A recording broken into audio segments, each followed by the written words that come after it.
बिस्मिल्लाहिर्रहमानिर्रहीम। जैसा कि आप दोस्तों को मालूम है कि तहरीक लब्बैक पाकिस्तान और हुकूमत के दरमियान ये माहिदा तय पाया था कि फ़्रांस ने जो सरकारी सतह पर हज़ूर नबी अकरम हज़रत मोहम्मद मुस्तफ़ा सल्लल्लाहु अलैहि वसल्लम की गुस्ताही की है, इसको ये सफ़ीर को निकालने का मामला पार्लियामेंट में ले जाया जाएगा।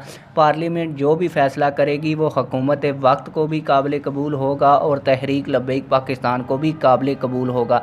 इस हवाले से कौमी असम्बली का इजलास 5 नवंबर को बुलाया गया था, लेकिन अनफॉर्चुनेटली जो बात मैं आप लोगों को बताने जा रहा हूं कि इतना अहम और हमारा हसास मामला था, लेकिन कौमी असम्बली के जो रुकन थे वो ना हुकूमत की जानब से आए और ना ही अपोजिशन की जानब से इतने आए कि इजलास की कार्रवाई को जारी रखा जा सके, जिसके बाद इस इजलास को 8 नवंबर के लिए मुलतवी कर दिया है। आप लोगों से ये गुजारिश है कि आपके हल्के का जो भी MNA है आप उससे रब्ता करने की कोशिश करें और उसको बताएं कि ये हज़ूर नबी अकरम सल्लल्लाहु अलैहि वसल्लम की इज़्ज़त व नामूस का मामला है। आप इस हवाले से 8 नवंबर को ज़रूर इजलास में शिरकत करें।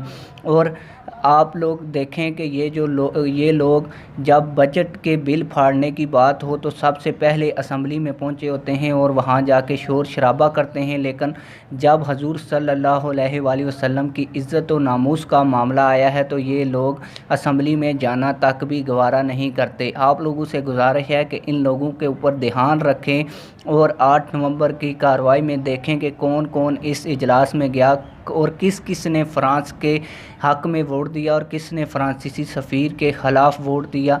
और ये बात ज़हन नशीन करने के बाद 2023 में ऐसे लोगों को वोट देने से गुरेज़ करें जो गुस्ताख़ रसूल का साथ दें। उम्मीद करता हूँ आप लोगों को हमारी ये वीडियो पसंद आई होगी और इस वीडियो को ज़्यादा से ज़्यादा शेयर करें ताकि तमाम तर चीज़ें डिटेल के साथ लोगों के पास पहुँच पाएँ। मिलते हैं किसी और वीडियो में। अल्लाह हाफ़िज़।